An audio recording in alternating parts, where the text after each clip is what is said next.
কোরবানির পশু জবাইয়ের সময় মুখস্থ বা লিখিত দোয়া না পড়লে কোরবানি সহিহ হবে কিনা? কোরবানি ওয়াজিব।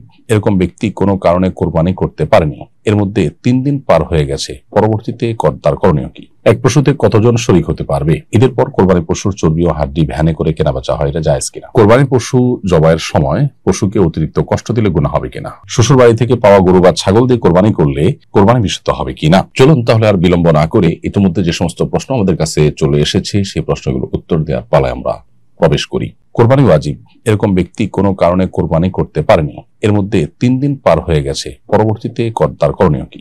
কোরবানি ওয়াজিব ব্যক্তি যদি কোরবানির দিনগুলোতে কোরবানি করতে না পারেন, কোনো কারণে পার হয়ে গেছে, তিনি কোরবানি করার সুযোগ পান নাই, তাহলে কোরবানি উপযুক্ত একটা ছাগলের মূল্য কমপক্ষে তাকে সাদেকা করে দিতে হবে। আর যদি তিনি পশু না কিনে থাকেন, এটা সেজন্য তখন প্রযোজ্য। আর যদি পশু কিনে থাকেন তাহলে সেক্ষেত্রে যে পশু কিনেছেন সেটা কোরবানির দিনগুলোতে কেনা জবাই করা যায় নাই কোনো কারণে, তাহলে সেটা কোরবানির দিনগুলো পার হওয়ার পর ওটা কোনো গরিব দুঃখীকে দান করে দিবে, সাদেকা করে দিবে। এক পশুতে কতজন শরীক হতে পারবে? উত্তর হলো, একটা পশুতে একজন শরীক হবে যদি সেই পশু হয় ছাগল, ভেড়া বা দুম্বা। আর যদি সেই পশু হয় গরু, মহিষ বা ওট, তাহলে সেক্ষেত্রে সর্বোচ্চ 7 জন শরীক হতে পারবে। এই 7 জনের অতিরিক্ত যদি শরীক হয় তাহলে সেক্ষেত্রে সেটি কোরবানি হিসাবে বিশুদ্ধ হবে না, পশুর গোশত খাওয়া হালাল হতে পারে, জাস্ট কোরবানি হবে না। কোরবানি হতে হলে সর্বোচ্চ 7 জন হতে হবে, আর সর্বনিম্ন 1 জন হবে, অর্থাৎ 1 জন, 2 জন, 3 জন, 4 জন, 5 জন, 6 জন, 7 জন, যে কোনো সংখ্যক মানুষ একটা গরুতে বা একটা উটে শরীক হতে পারবেন। ঈদের পর কোরবানি পশুর চর্বি ও হাড্ডি ভ্যানে করে কেনা বেচা হয়, এটা জায়েজ কিনা? উত্তর হলো, কোরবানি পশুর কোনো কিছুই মৌলিকভাবে কেনা বেচা করা জায়েজ নয় কোরবানি কর্তার জন্য। তবে তিনি গরিব দুঃখীদেরকে দান করে দিলেন, তারা তাদের মতো করে এবার বিক্রি করলেন, সেটা হতে পারে। কোরবানি পশুর হাড্ডি বিভিন্ন কাজে লাগে, অতএব সেটা বিক্রি করা যেতে পারে। এখন কোরবানি কর্তা তিনি যদি চর্বি হাড্ডি অতিরিক্ত হয়, যেটা তার আসলে ব্যবহারে আসবে না বা কাউকে দেওয়ার মতো নাই, না হলে হয় নষ্ট হয়ে যাবে, আর না হলে কোনো কিছু করার নাই, এই ক্ষেত্রে তিনি বিক্রি করে ফেলেছেন, তাহলে সেক্ষেত্রে তার মূল্য সাদেকা করে দিবেন। তবে সাধারণ অবস্থাতে হয় নিজে ব্যবহার করবেন, আর না হলে গরিব দুঃখীকে দান করে দিবেন। মাদ্রাসাগুলো থেকে বা বিভিন্ন লিল্লাহ ফান্ড আছে, লিল্লাহ বোর্ডিং আছে, সে সমস্ত জায়গা থেকে উদ্যোগ নিয়ে এগুলো কালেকশন করে তারা বিক্রি করতে পারেন। কোরবানি কর্তা বিক্রি না করে তারা বিক্রি করাটাই হলো অধিকতর উপযোগী এবং উত্তম। কোরবানি পশু জবাইয়ের সময় পশুকে অতিরিক্ত কষ্ট দিলে গুনাহ হবে কিনা? পশুকে অতিরিক্ত কষ্ট দিলে অবশ্যই গুনাহ হবে। নবী করিম সাল্লাল্লাহু আলাইহি ওয়াসাল্লাম বলেছেন সহিহ মুসলিম বর্ণিত হাদিসে, ইন্নাল্লাহা কাতাবাল ইহসানা আলা কুল্লি শাই, আল্লাহ তাআলা প্রত্যেকটা বস্তুর প্রতি ইহসান এবং অনুগ্রহ করাকে আবশ্যক করে দিয়েছেন। ফাইযা যাবাহতুম ফাহসিনু যিবহা ওয়া ইযা কাতালতুম ফাহসিনু কিতলা। অতএব তোমরা কোন পশু যখন জবাই করবে, সেই পশুকে জবাই করার ক্ষেত্রেও তোমরা তার প্রতি যাতে অমানবিক আচরণ না হয়, ইহসান যেন থাকে, অপ্রয়োজনীয় কষ্ট দেওয়া যেন না হয়, সেই ইহসানের মানসিকতা তোমাদের থাকতে হবে। এবং নবী সাল্লাল্লাহু আলাইহি ওয়াসাল্লাম বলেছেন যে তোমরা যখন পশু জবাই করবে তখন তার জন্য ছুরি বা চাকু ভালো করে ধার দিয়ে নেবে। এমনকি রণাঙ্গনে বা যুদ্ধক্ষেত্রে কিংবা কোনো ব্যক্তির দণ্ডস্বরূপ যদি তার মৃত্যু দণ্ড হয়, সেটা বাস্তবায়ন করতে হয়, সেক্ষেত্রেও নির্মমতা পরিহার করে ইহসানকে গ্রহণ করবার জন্য নবী সাল্লাল্লাহু আলাইহি ওয়াসাল্লাম একই হাদিসে নির্দেশ দিয়েছেন। এর জন্য পশু জবাইয়ের ক্ষেত্রে অপ্রয়োজনীয় পশুকে কষ্ট দেওয়া উচিত নয়। যেমন ফেলে রাখলেন, ধরে বেঁধে রাখলেন, গলা চিপে ধরে রাখলেন, ছুরিয়ে পরে আনলেন, তাহলে এই যে অহেতুক কষ্টগুলো, এগুলো দিলে কিন্তু মাকরুহ হবে, মাকরুহ তাহরিমি হবে, গুনাহ হবে, কিন্তু কোরবানি হয়ে যাবে। আপনি কোরবানির মতো ইবাদত করেও যদি আল্লাহর অসন্তোষের কারণ হন, অহেতুক পশুকে কষ্ট দেন, তাহলে সেটা তো নিশ্চয়ই আপনার কোরবানির মানকে কমিয়ে দিবে। অনেক সময় ধারালো ছুরি দিয়ে কোরবানি না করে ভোতা ছুরি দিয়ে কোরবানি করা হয়, তাতে অহেতুক পশুকে অনেকক্ষণ ধরে চপচে করতে হয়, কষ্ট দিতে হয়, এটা থেকেও আমাদের বিরত থাকতে হবে।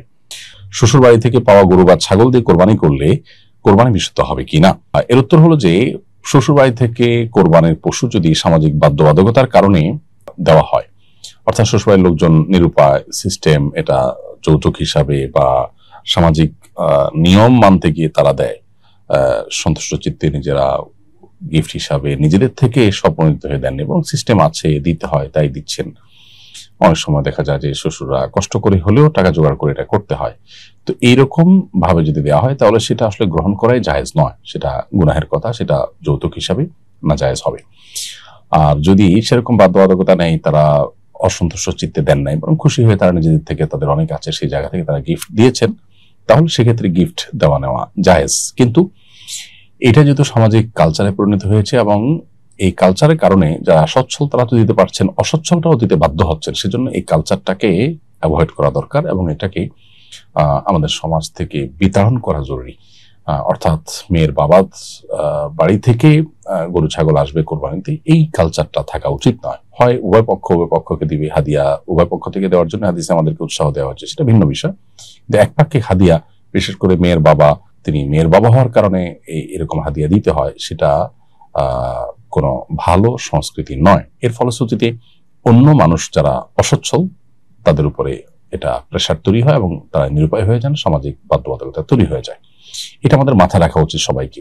এরপরও যদি পরস্পরকে এরকম কোনো গিফট দেন, তাহলে সেই গিফটের পশু দিয়ে কোরবানি করলে, সন্তুষ্ট চিত্ত দিলে এবং কোনো প্রকার বাধ্যবাধকতার বাইরে থেকে যদি দেওয়া হয়, তাহলে এটা জায়েজ আছে এবং এটা দিয়ে কোরবানি দিলে কোরবানি হবে। কিন্তু আবার বলছি, কালচারটাকে আমাদের অ্যাপ্রিসিয়েট করা উচিত না এবং এটা দূর হওয়া উচিত। অন্য কোনোভাবে হাদিয়া আদান প্রদান, এবং হাদিয়ার ক্ষেত্রে একপাক্ষিক না হয় উভয় পাক্ষিক আদান প্রদান থাকার কালচার হতে পারে, সেটা ভিন্ন বিষয়।